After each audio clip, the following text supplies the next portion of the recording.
नाशिकमध्ये आयकर विभागाने छापे टाकलेले आहे। यामध्ये 26 कोटींची रोकड जप्त करण्यात आली आहे, तर 90 कोटींच्या बेहिशोबी मालमत्तेची कागदपत्र सुद्धा जप्त केलेली आहेत। नाशिकमधील सुराणा ज्वेलर्सच्या कार्यालय आणि घरी सलग 3 दिवस तपासणी सुरू होती, छापेमारी सुरू होती आणि यामध्ये 26 कोटींची रोख रक्कम जप्त करण्यात आली आहे। तर अजूनही काही साहित्य जप्त केल्याची माहिती समोर येते। व्यावसायिकाच्या मनमाड, नांदगाव आणि कुटुंबातील इतरही जे सदस्य आहेत त्यांच्या घरी ही चौकशी सुरू होती। नाशिक, नागपूर आणि जळगावच्या पथकातील 50 अधिकाऱ्यांची ही कारवाई पाहायला मिळाली आहे, ज्याच्यामध्ये 26 कोटींची रोख रक्कम जप्त करण्यात आली आहे।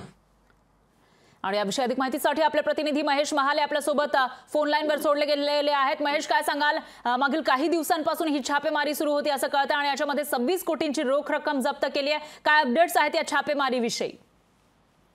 अगदी खरं आहे खरं तर गेले 3 दिवसापासून आयकर विभागाने नाशिकमध्ये छापा टाकलेला होता।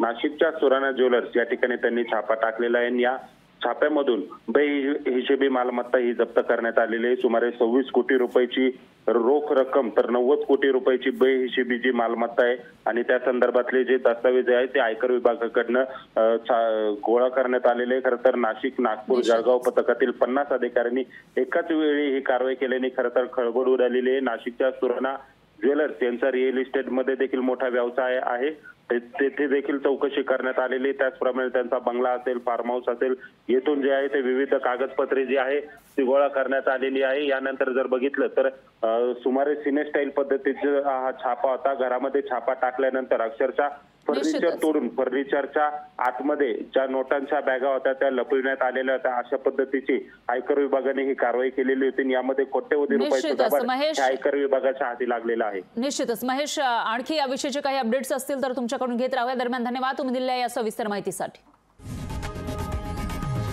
लोकशाही मराठी ऐका, पहा, जागरूक रहा।